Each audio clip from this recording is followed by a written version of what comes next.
Just one of them weeks, man. Yep, it was.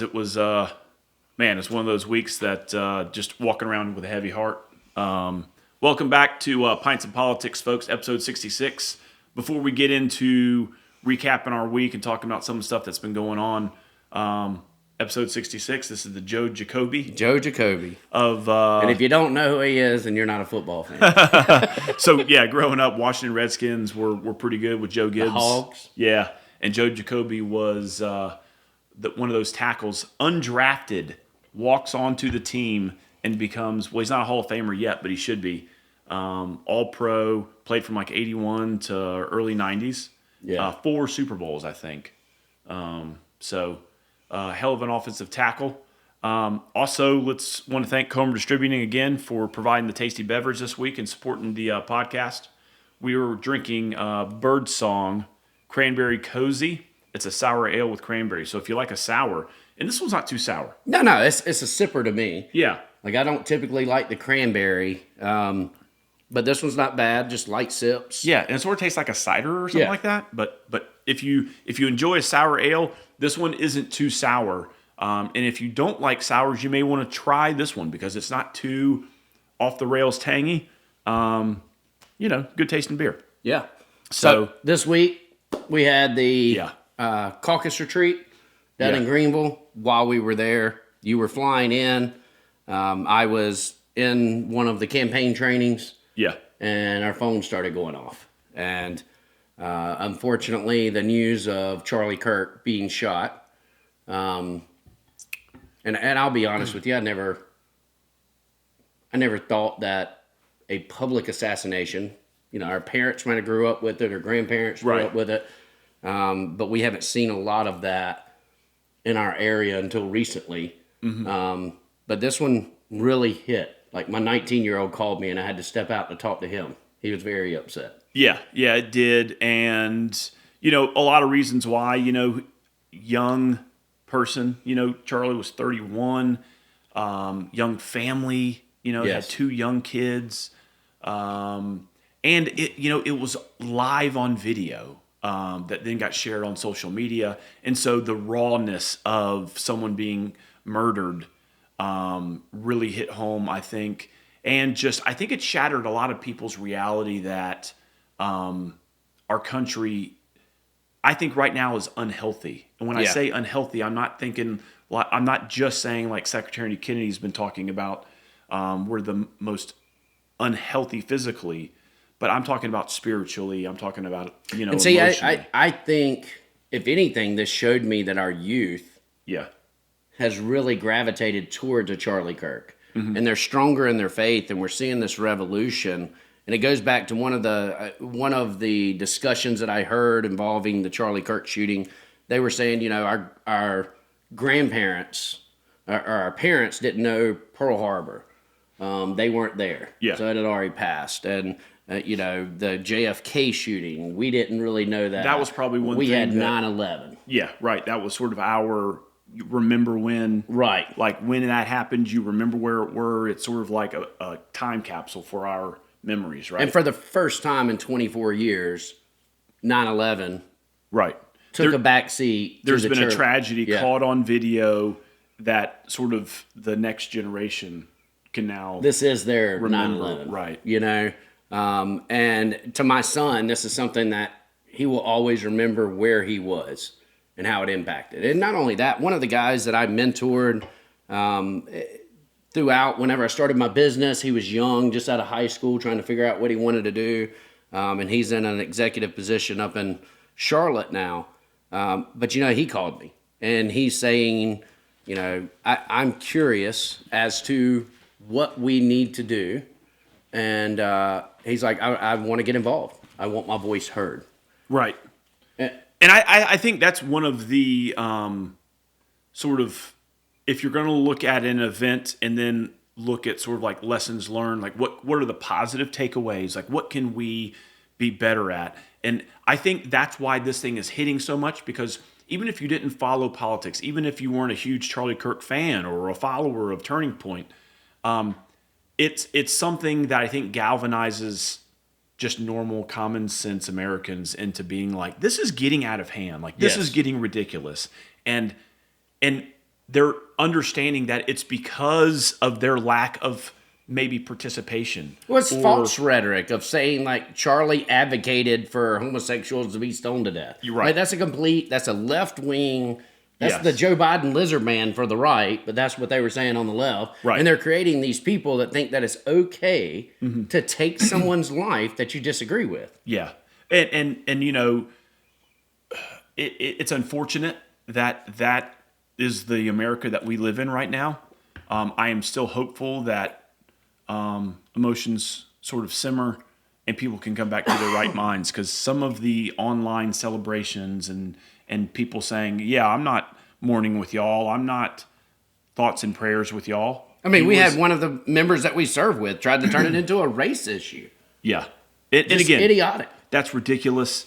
And, you know, we've talked about this offline, you know, while we were in Greenville at the retreat, is, you know, you and I'll try to hold you accountable, you can hold me accountable, is when we're doing You have to talk to me a lot more than I talk to you, but yeah. But when we're talking about some of what has fed into this and building this Frankenstein is when we use dehumanizing language, right?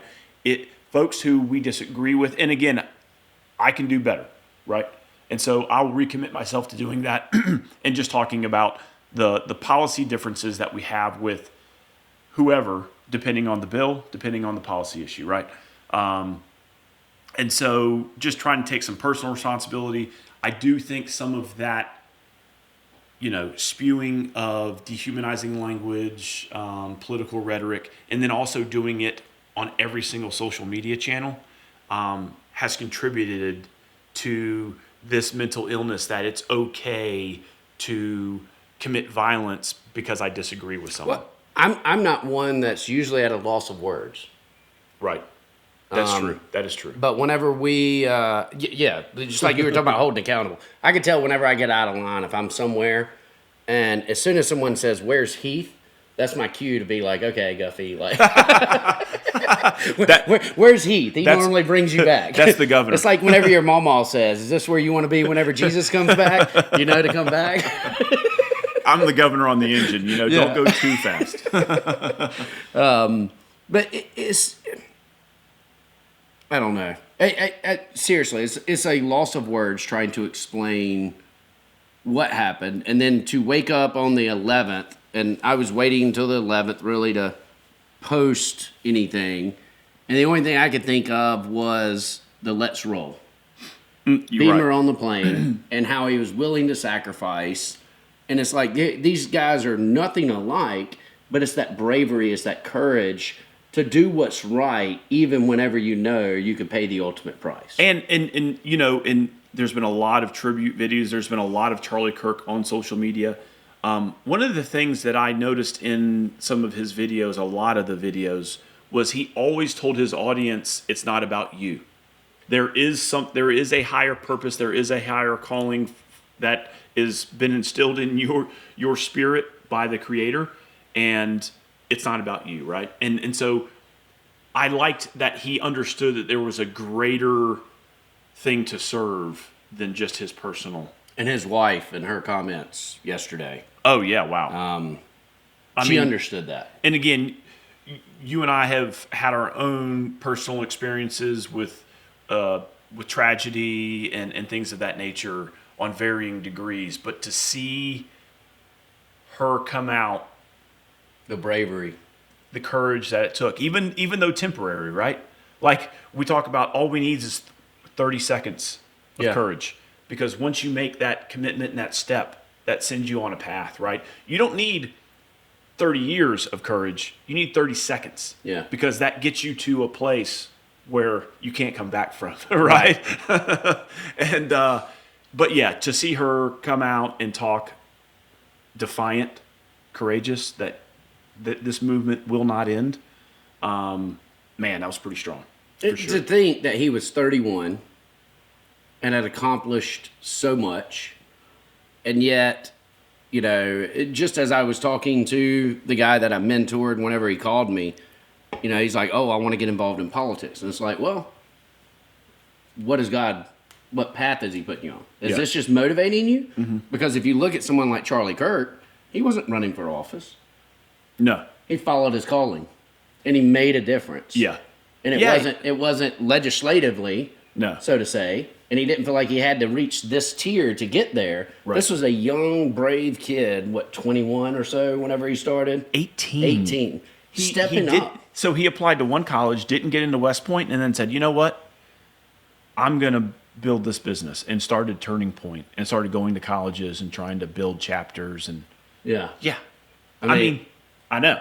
To be 18 and have sort of the clarity and the purpose at 18 is amazing, right? Because I know I didn't have that. Yeah. I still struggle with that sometimes. Whenever I walk into a room, like you don't have the confidence to speak up on certain issues because you might, be in there with people that maybe having higher education or anything else. And that was another thing that I liked about Charlie and some of the things that I've seen now is just understanding and then preaching, and I will say preaching, to especially young men that, guys, you need to find your purpose. Yeah. Because you don't hear young people talking like that. Like, my generation... Are you a millennial? I'm Gen X, but I'm on the tail end. I'm kind of in between the two. Depending on who you talk to. But, I mean, those are just things that say, like, my daughter only hears... That's not like a generational thing. Kids, my daughter's age, teenagers, aren't hearing, you need to have a purpose. The world doesn't revolve around you. Right. You need to be productive. There are expectations of you. And we see it as we're getting older, because that's one of the things that keeps hitting me. It's like, what... I've often worried about what are we leaving our children. Right. Like, I've lived my life going 110. I don't expect to be one of these guys into my 70s and sitting here still talking. I don't think I'm making it that far. But it's like, what are we leaving for our children? And honestly, I've had that fear for the past few years since losing my son. Right. But with seeing Cohen, my 19-year-old, and seeing the way that this younger generation has been impacted by someone like Charlie Kirk, and seeing their faith, regardless of how far my generation, and it took me 35 years to really embrace my faith. This generation is doing it much sooner. Yeah. Oh, I see it in my daughter all the time. Yeah. Those Sunday mornings sometimes where I'm like, I'm just going to take off. I'm not going to go to Sunday school. I'm just going to go to church. My daughter's getting up. Yep. And saying, hey, do you want me to take Ben or Asher with me? Yep. And I'll just see y'all in the sanctuary. Cohen did the same thing last week. We were leaving the Gamecock game, and of course, night game. Yeah. Don't come in till late. And he's like, I'll take Callahan to church with me in the morning. Yeah, right. Yeah. And so the great thing about that is it gives you that warm and fuzzy that, okay, I'm doing something right.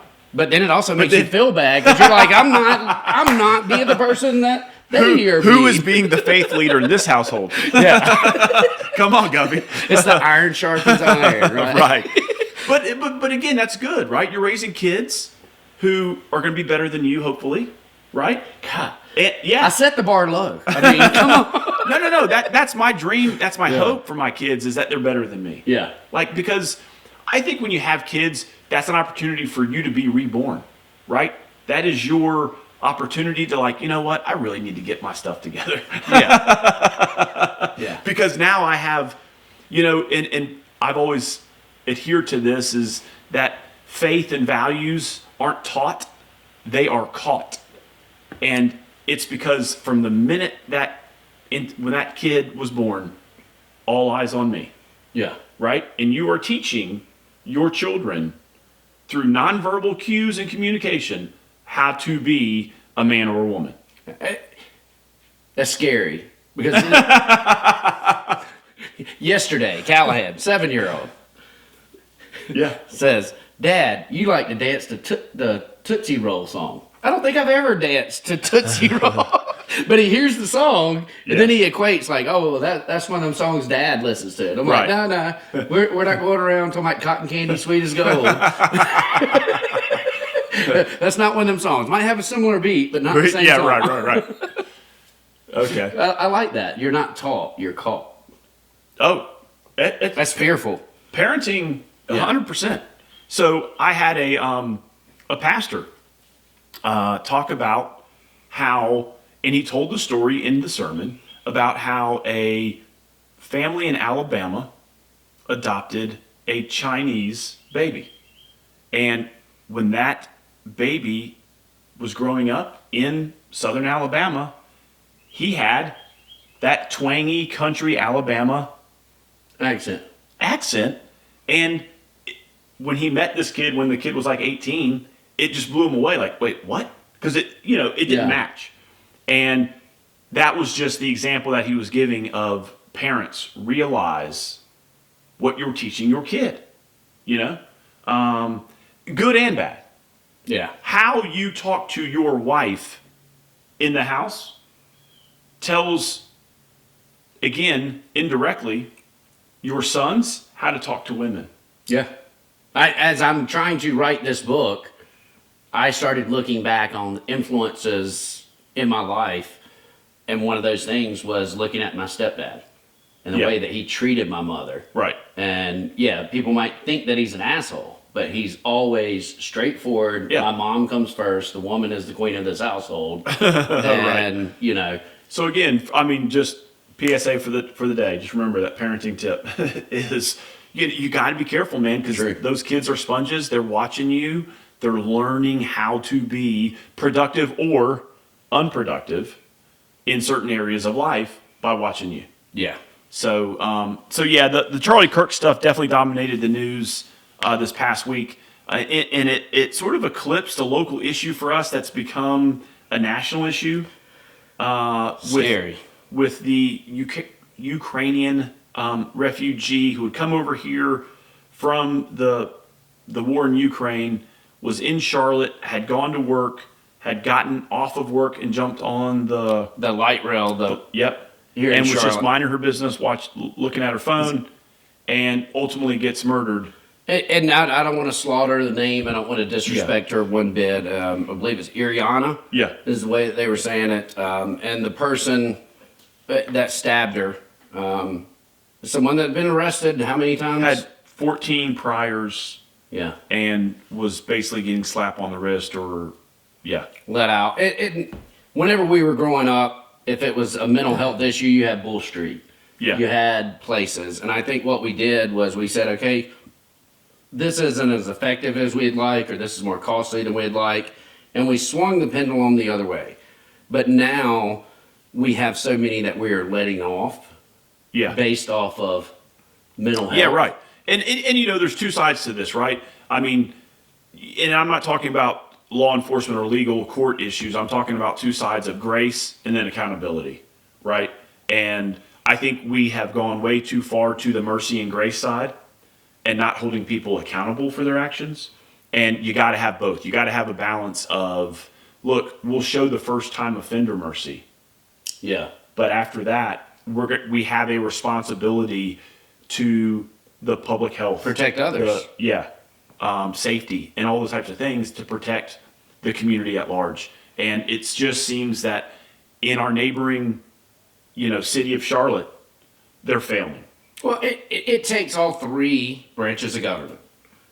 So we're going to write legislation. Right. We need law enforcement to enforce the legislation. Yeah. But then we need the courts to uphold what is written. Interpret the law as it was intended. Correct. Yeah.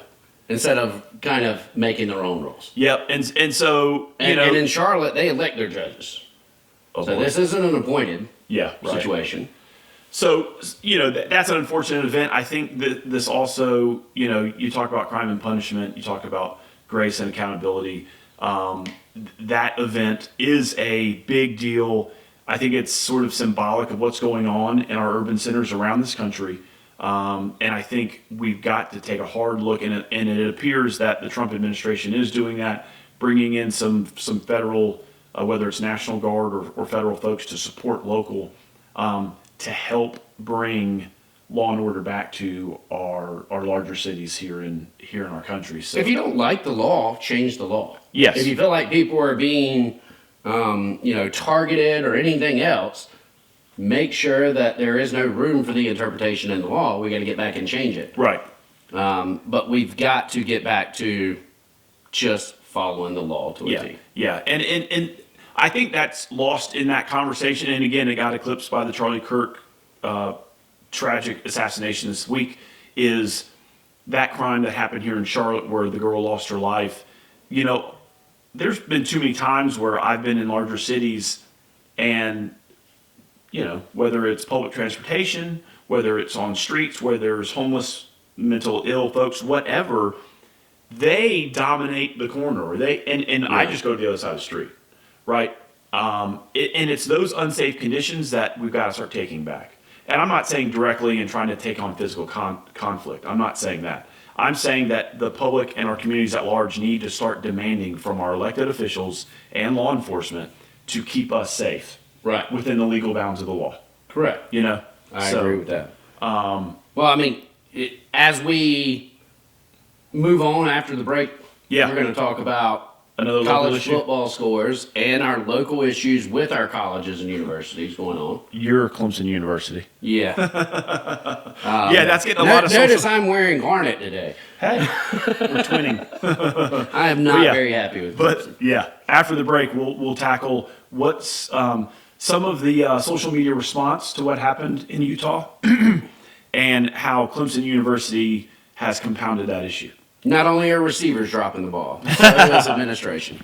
This episode of Pints of Politics is brought to you by Comer Distributing. Comer Distributing Company is a wholesale beer distributor located in Rock Hill, South Carolina.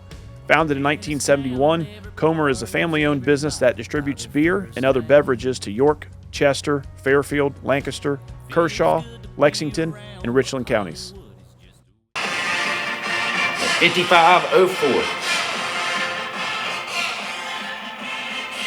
Hey, I'm playing that for you, dog. 1, 2, 3, 4. 1, 2, 3, 4. Yeah, so Clemson's making some Twitter news. Oh, I got infuriated by seeing their comments, or the professor's comments regarding the Charlie Kirk shooting. And again, this is nationwide, right? I mean, there are a lot of folks, gross, ugly. Yeah, but how the hell does Clemson University have so many liberal professors that want to speak up? This isn't happening all across the country. It's not like there might be one here and there, but we've had, 3 at Clemson? And then Clemson issues a half-assed response. Yeah, so right now it's 3. It started with, I think, 2, and then it became 3 professors that had gone online on their social channels, and whether it was... And I didn't read them all, but it was pretty ugly, gross language used that they were either indifferent in saying they don't care that he died or was killed. Well, the first some folks straight out celebrated. Yeah, this was more celebrating.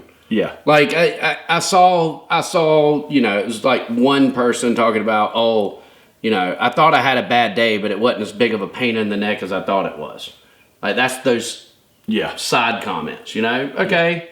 Freedom of speech, I understand. Yeah. You're not unclassy. Yeah. But Yeah. But this is a Professor Newberry at Clemson. Says, in a world full of Charlie Kirks and Brian Thompsons, be a Tyler Robinson or Luigi Mangione. Yeah. Sick. Yeah. Got it. I mean, advocating for assassins. Yes. Advocating for assassins. This is your taxpayer dollars are paying this man's salary. And this is the guy, I think, that's like the asbestos. Yeah. Right? He's like an environmental. And again, so, folks, that's despicable language, behavior. Yeah. Got to go. His other comment, picture of Charlie Kirk. F these Nazis. They stood by and said nothing when Democrats were assassinated, which... we didn't whenever the lawmakers were being assassinated. That was a nationwide thing. That wasn't Republican, Democrat. Talking about the Minnesota. Okay. Yeah, no, that's scary. But now that one of their own, a cancer on our Constitution, that has now thankfully been, I don't even know the word. It was ameliorated. Ameliorated. They lose their shit. That was his post. And I will not vote for a single penny especially to the vending machine program over there, but to anything if they continue to fund professors like this. Yeah, and so, again, this is 3 professors on their personal pages. So some folks have brought up the First Amendment, right? Freedom of speech. Yeah. Okay, that's fine. He's not being criminally charged. Hold on. Everyone does have the freedom of speech. What they don't have is the right to a job at Clemson University, right, that receives taxpayer dollars. And again, this is similar, I think, to issues that get sort of conflated. I think the Freedom Caucus did this with when RJ's house was searched. They tried to fall back and hide behind a constitutional amendment of due process, where you and I and others, many others, tried to say, we tried to put our arms around some of those guys and say, look, you're making a mistake. Do right here, right? Try to. Learn not to. But they didn't. Then those same people try to recruit people against you. But it's the same thing here. It's like, I want to put my arm around the president at Clemson and say, look, just do the right thing here, right? Don't allow professors to hide behind a constitutional right versus the privilege of working at your university. Right. Do the right thing. If they would have used, let's say they put a tweet up and they used the N-word in it, without question, they're gone. Yes. No one's going to say, oh, my freedom of speech, you can't fire me. Absolutely. But with this, you got the left come back talking about, oh, what about freedom of speech? Yep. And again, there's going to be folks who will seize this political opportunity, as I've seen a lot of folks jump on and call for, first it was their firing, then the board to do the right thing, and now they're saying defund the entire university, right? And I'm not saying defund. I'm saying I will not vote to fund a single penny. I'm not suggesting that you are. If those and that's the latest professors are there. That's the latest back and forth that I had with Will Folks and Fitz News. And again, while I made a comment on Twitter, I also text Will Folks. Like the guy, respect him. I know he's got a business to run where he basically was resharing something that the South Carolina Freedom Caucus tweeted out and said. Okay, that's not uncommon. Well, I know, but so I think the original South I thought Carolina, that was just the website. the South Carolina Freedom Caucus called for a special session to come in and defund Clemson. That's right? what let's cost the taxpayers a lot more money to come in and argue over this instead of encouraging the president to do it. And again, folks, look, all of these things deserve our attention, but there are some nuances that we need to look into. And so I called into question, wait a minute, this is supposed to be the ultra conservatives calling for now bigger government. Let's go spend taxpayer dollars to call us all back. Let's go spend time to overreach and now take over a university board to get our way. But we appoint the university board. No, half of them at Clemson. Well, yeah. So we can control that half. But my point is, look, let's not overcomplicate this. Let's not waste more taxpayer dollars for a special session. No, let's use our influence. Let's call, as members of the legislature, let's call who we know at Clemson and say, do the right thing. Yeah. Just do the right thing and let's move on. But this pandering of defund Clemson and let's go on, so that's what I was calling out. I was just saying, oh, stop. Please stop. This is 3 professors acting like idiots. Separate yourself from idiots. And what's next? Yeah. Don't waste $75,000 in taxpayer money to call all of us back, pay us for our time, pay us per diem, or whatever, as leaders that would have to travel back to the chamber. No, it doesn't take all that. Staff as well. Yeah, let's just use some influence, call some people, and let's encourage Clemson, the board, and the president's office to do the right thing. Yeah. It's what I would call soft diplomacy. You don't need a vote for that. You don't need government overreach into this. Let's use the telephone. Let's call some folks. I just put my statements out there. I mean, I'm gonna be straightforward about it. I mean, no, me too. And I don't care if it's wrapped up within the entire budget. If they don't want to remove it in Ways and Means, and that goes against the entire budget. Correct. Somebody needs to do something. They need to be gone, and there are changes that have to be made. Yeah, he gone. He gone. Yeah, totally agree. So, let's talk about some funner things about Clemson University. And the irony is earlier this week, like Monday or Tuesday, the Clemson Life program had posted a video of how they are taking their Clemson Life program, taking some of those students and putting, allowing them to rush Greek life. Yeah. And folks, if you haven't seen the video, and again, it's unpopular to say right now, and this is a Gamecock alum saying it, Clemson does do some great things for the state. One of them is this, and this is near and dear to my heart because I have 2 special needs boys, and to see whether it's 18, 19-year-old young men being so overwhelmed with emotion because they're accepted into a Greek fraternity is just fantastic. And that connectedness, that sense of belonging, and just friendship, right? Well, there's plenty of great things that Clemson do. That is, that's one of something that every university should do. I know. Right? I even liked, and I think one of the reasons that Clemson got so much popularity whenever Dabo came there was his faith-based leading, right? A lot of people really like that, and that's what makes this so much more frustrating. Yeah, right. I would not expect it from Clemson. Yeah, right. Who you would think is maybe a more, especially from a board level, is maybe a more conservative. I would think that. I would like to hope that. Yeah. But obviously, we're not there. Yeah. If it's taken them this long to make a decision. Yep. And so, hopefully. Hopefully, by the time this podcast actually is put out, it's already taken care of. They've made better decisions. That's right. Yeah. This isn't a sleep on it decision. Yep. There's no coming back. There will be no apology that's going to make up for this. Yeah. Well, while we're talking about college, let's segue over to college sports. Yes. Hey, so you were 3-2 in weeks 1 and week 2, right? Yep. You got me by a game. I think I was 2-3 week 1, 3-2. That's right. Last week. So the games for this week: Clemson, Georgia Tech. That's going to be in Atlanta. Georgia in Knoxville playing the Tennessee Volunteers. South Florida, folks, if you're still sleeping on South Florida, you better check it. Look, they wore out Boise State in week 1. They upset Florida Who does Boise State have since their best player went to the draft? And now they're playing down in Coral Gables, Florida, facing off against the Hurricanes. And this line, and we'll get to it, is incredible. Also, the 4th game is the Florida Gators going to Baton Rouge in a night game to play the LSU Tigers, which no one wants to do. No, we got to do it later on, and I'm not looking forward to that one. But speaking of the Gamecocks, we host the Vanderbilt Commodores, and we're only 2.5-point favorites.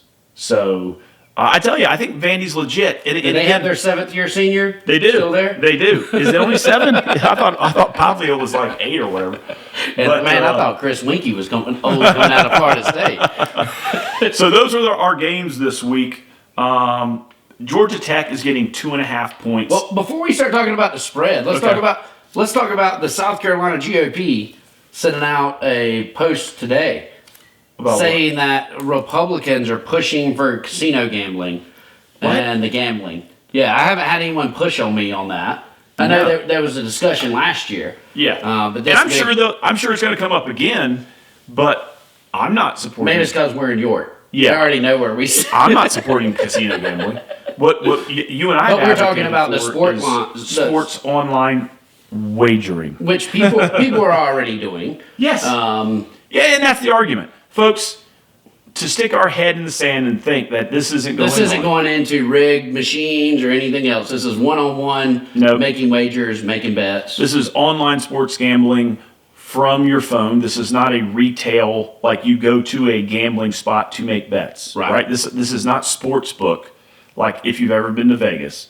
We're not talking about that. We're talking about online sports wagering to where the state will license 7 or 8 licensees like Caesars or DraftKings or FanDuel that already exist, and we are going to regulate those markets here in the state to capture the tax revenue. Right? That's it. And and again, well, I don't even see how they push for it until it is removed within the party platform. If it's not going to be removed within the party platform, it makes the argument very easy to call someone a rhino. Well, so look, I'm already being called a rhino, so I'm playing with house money, I guess. So, and again, folks, this is common sense to me, right? It's we recognize that this is going on, and we also recognize that there are no safeguards in place because it's unregulated, right? And we also recognize that we want to eliminate, let's just say, personally, and I know I'm speaking for Guffey too, we want our personal income tax to go to zero.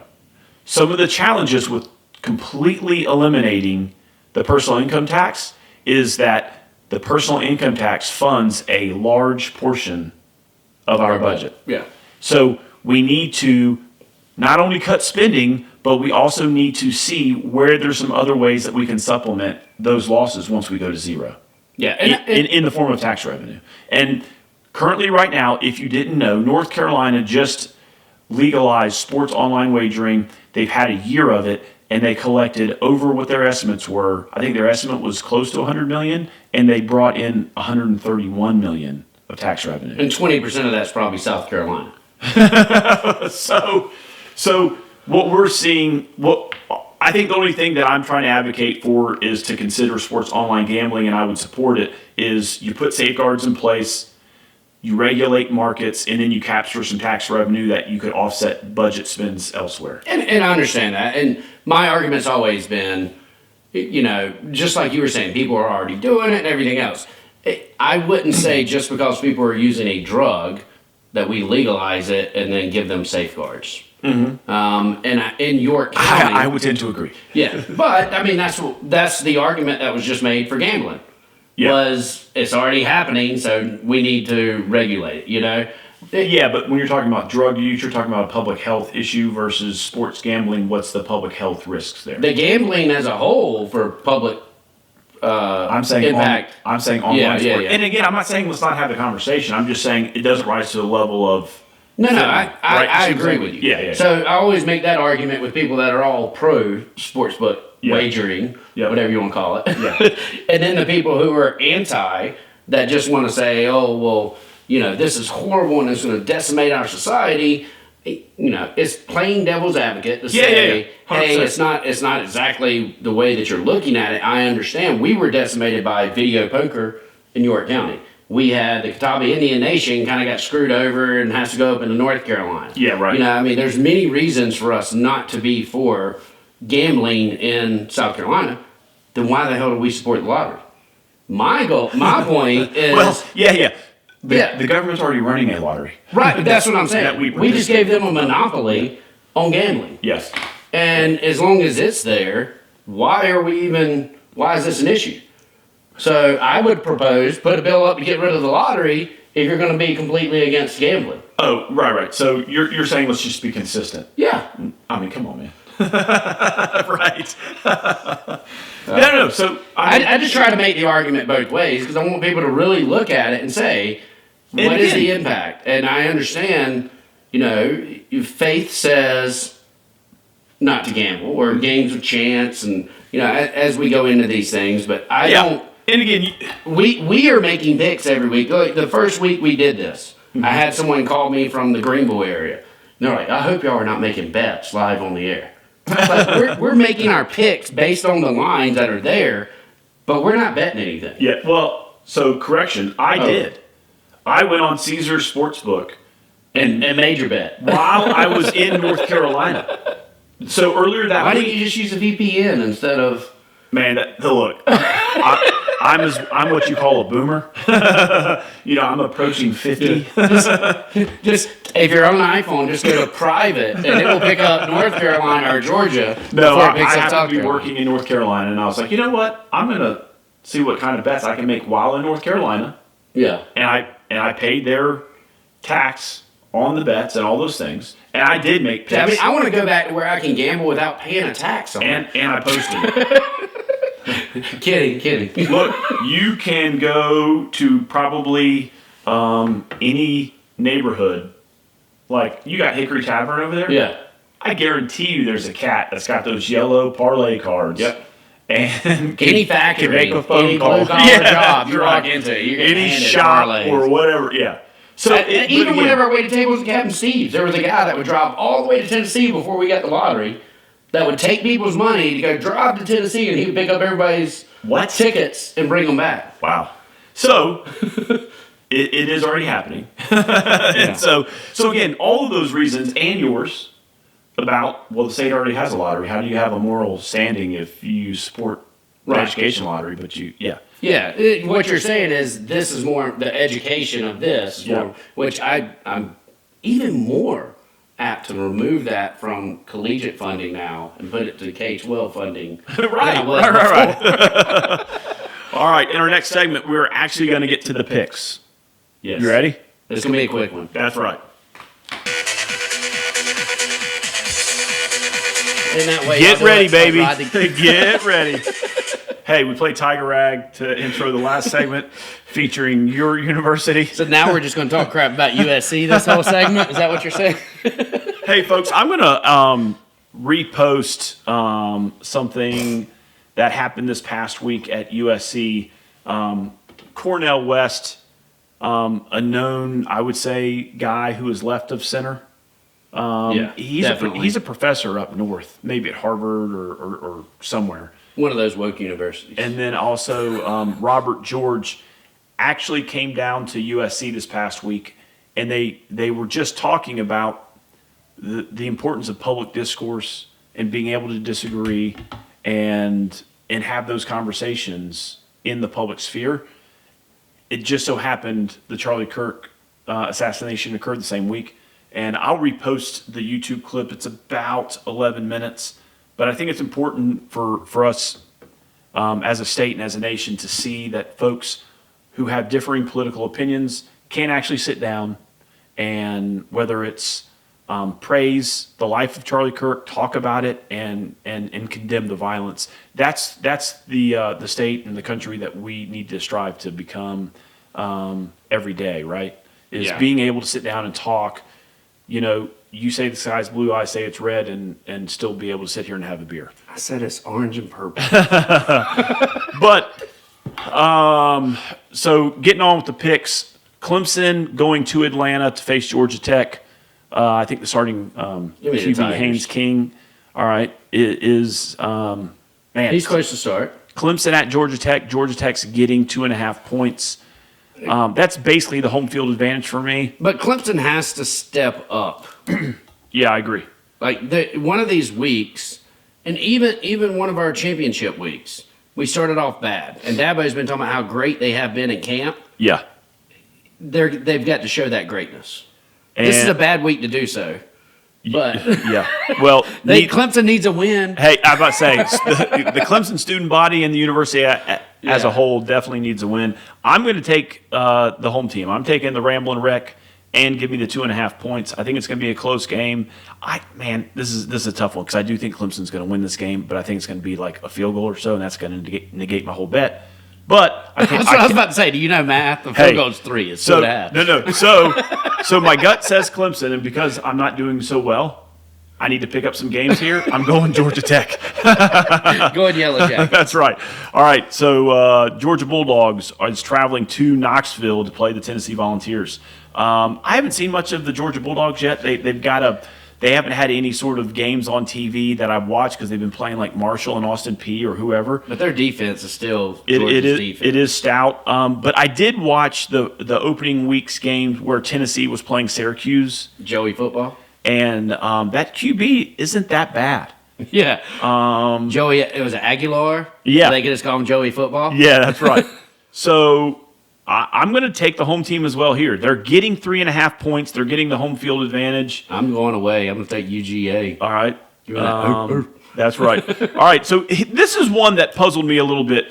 So South Florida, the Bulls have beat Boise State, number 25 in the nation in week 1. They're not there anymore. They're only good due to NIL. Of course, it's in Tampa. But South Florida wore Boise State out, knocked them out of the top 25, then go and play the Florida Gators, who were 13th last week, and upset them in a back-and-forth game, but they stood with a Division I program. And so the line is Miami is at home, grant you, but they're giving 17.5 points. But that whole stadium, it's going to be split. Oh, the Bulls will travel. I'm just even if that fan base is going to be down there in Miami. I'm not even saying I think South Florida can hang with Miami. That's all I'm saying. I do not see them losing by 17.5 points. I'm going to take the South Florida Bulls. I'm still going with Miami. Boy, we are going to go all over the place. All in, baby. Yeah. All right, next game. The Gators of Florida are going down to Baton Rouge to face the Tigers. LSU is giving 6.5. God, dog it. Now, Florida's got to come back. I know. They need a comeback game, but I don't know if Baton Rouge is the place to be. They already put some voodoo spells before they got down there and drank all day. And, I don't know if there is a coach that needs a big win more than Billy Napier. And I tell you what, I'm going Florida. So opposites there, too. Yeah, yes. It's make or break week. There's going to be some swings. Last but not least, my Gamecocks hosting the Commodores. We're given 2.5. I got to go Gamecocks. Me too. Yeah. Me too. We can agree on that one. So I think the Gamecocks are a playoff team. They've got some work to do. I still believe Clemson is a playoff team that has a lot of work to do. But the Gamecocks have showed more of who they are than Clemson has this year. Yeah. And again, I think, the common foe with the Gamecocks and Vandy was Virginia Tech. We beat them 24-11 on a neutral site.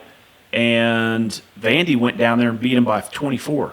Remember that game during our rain delay we saw Vandy was getting all they could handle with Virginia Tech in the first half, came back, that defense clamped down, did not allow Virginia Tech to score another point and beat them 44-20. I know tickets are outrageous today to get into the game. So, yeah, I think this game with Vandy coming to town is going to be a true test.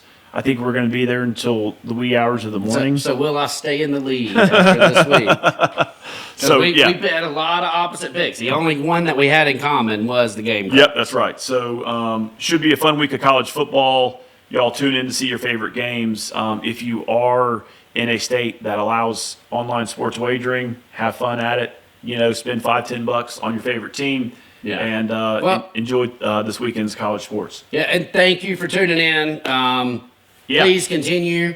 Follow us on pintsandpolitics.show. Like, share videos, clips. All of that helps us out. And if you want to sponsor, reach out. Absolutely. We are opening up sponsorship opportunities now. Thanks for the 2 listeners. Thank you. See you next week.